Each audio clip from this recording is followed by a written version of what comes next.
Fiidiyoon tokko tokko ilaallu falfala yookaan uummata biyyeenee akkasitti hubanna. Uummata biyya keessa dinqisiisuun osuma baay'atu garuu irra guddaan harka namaatiin hojjetamee sooshaal miidiyaa garaagaraa facaafamee jira. Hordoftoota xiyya kabajamoo irra hedduun namaa waa'ee aappii barsiisa. Warreen afaan Oromootiin barsiisan waa'ee aappii qofa barsiisa. Isinillee waa'ee aappii qofa irratti hundootanii aappii qofa jala yaadan. Amma osoo shabakaa bilaash yookaan firii daataa osoo jedhee nama kumaan laalama. Garuu immoo fiidiyoo akka nama irratti nama qornaan laalama. Garaagarummaan jiru kana. Kana dhiibnee teekinooloojiin maal akka taates karaa barnootaatti haa deemnu. Warahmatullahi wabarakatuh. Ashama harkafuune jirra jirtuu waliintiyyaa warreen namatti biraa hordoftaniif nageenyi rabbi isiniif haa baay'atu isin jechaadha. Fiidiyoo kana hamma xumuraatti hogguu dhageeffannee wahumaa irraa nu godhe. Fiidiyoo san bifa sanitti hojjennee milkeessuudhaaf mee maal haa goonu? Dura CapCut seennee CapCut kan hogguu seennee background fudhannee remove background godhuudhaaf yaana. Mee fiidiyoon sunoo fiidiyoo akkamii haa jennu? Fiidiyoon silaa nuti irratti dalguu yaanu mee fiidiyoo san asli isiidha yookaan isii dhugaadha. Eessaa fudhanna? Fiidiyoo isii dhugaadha. Tasawwanni koltorba isii tana isii carqee fi wanni garagaraa duuba ciibtu tana isii tana. Asumaanuu remove background godhachuus akka bartan asitti adiyyeen irratti hogguun dha'e kana waan kana barsiisan ture ammaa duraasi. Ofnee fiidiyoo tana wal qixxeessuudhaaf bakka kana dhugunnee isiin tana yookaan as argamanna yookaan immoo kooppii irraa godhanna. Yookaan lama fidachuu dandeenya ammoo isii kooppii goonee fiidiyoo tana dheereessinaa jennu. Kooppii bakka jettu tana as gara jala kanatti ni ergitan jeetii yaada. Kooppii irratti dhooytanii lama godhatanii wal afaan kaa'uudhaaf.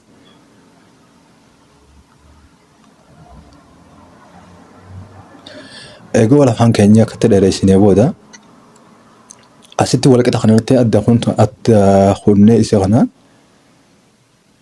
asirratti adda kutuuf yaana bakka kana dhooynee hanqaan asii achi irraa kunna. Diileeta jettu irratti dhooyna.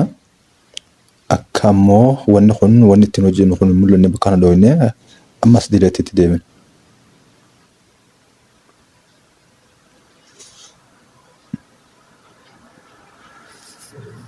Kun xumuramee booda remove irra haa dhufnu.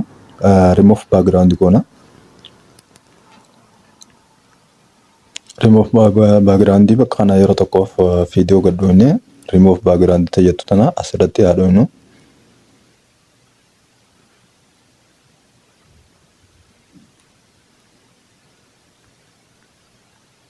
Remove godhamee jira jechuudha.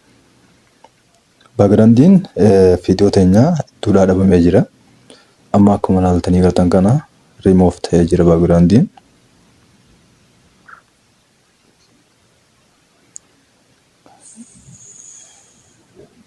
Screen guutuudhaaf fiidiyoo kana irratti gad dhooynee akkana sirreeffamee booda maal goona kan jiruuf asirratti dhooynee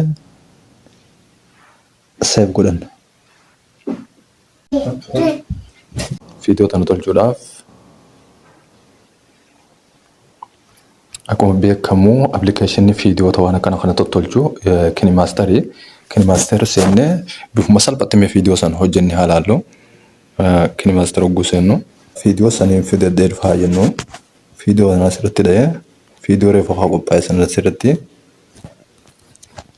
tajaajila tana background jala fuunu. Amma fiidiyoo tana taphachiifnee maal akka isin baatu haa ilaallu. Asirratti dha'ee okkee gara jee booda mee fiidiyoon akka naa baate naa taphattee haa jennu. Fiidiyoo tana isaa keessatti akkam akkamaa goonu kan jiru.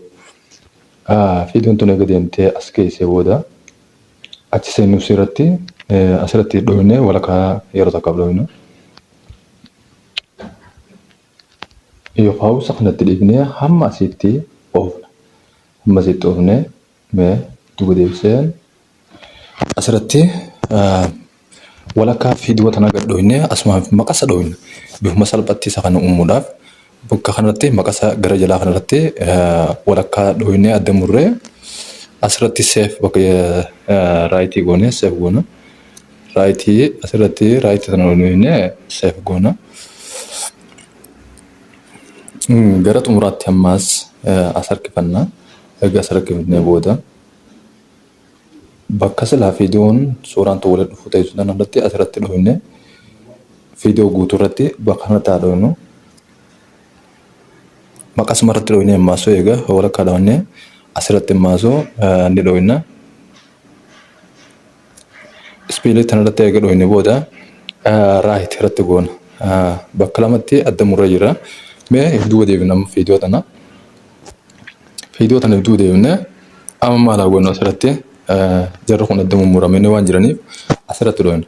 Walakkaa kanarratti egaa dhoofne booda dhahinee bakka kana ni dhoofna. Bakka xiyyiiroo waan argitan jeeyyata. Tuqaa sadii irratti akka yeroo tokko goggoone viidiyoo tana lama godhachuudhaaf kajalaa kanarratti bakka kana ni argitan jeeyyata. Bakka akka background remove godhu kanarratti asirratti godhoone viidiyoon tun lama taate. Lama kan taate kana gubbarra kana ni hayna duraan jiru kana amma jalaa hayna haa jennu. Doonamma xabachiifnee haa laallu.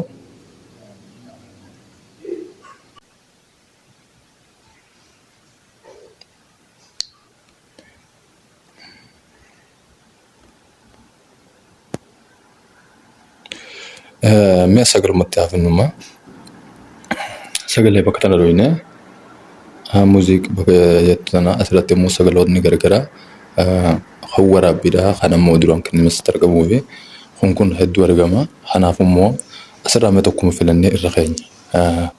Kan isa kanaan wal madaalu jechuun asuma irra kaana. Karaa kanaa fi kana wal qunnamsiisuudhaaf walakkaa dhoofne. Hamma murtaawaa tokko irraa murree hamma asitti irraa murraa jennu viidiyoo ol harkifnee asirratti fakkii maqaa isaa irratti godhuune amma garamirraa murraa haa jennu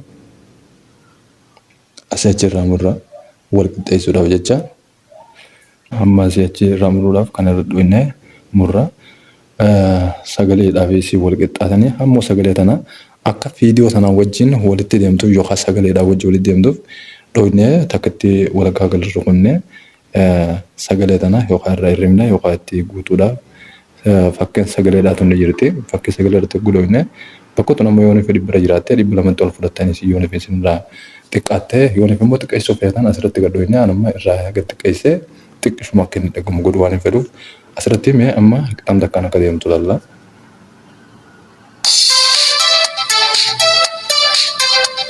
Bifa kanatti hojjennee jirra jechuudha. Hordoftoonni kabajamoo viidiyoo hogguu edit godhamu waan baay'ee fayyisa. Amma background tanaas naatu hojjete gara jalaa kanaas amma wanni kun waan garagaraa walitti dhufe viidiyoo akkanatti edit godhuun bifa salphaan baruu danda'uu qabdanii isin jaa.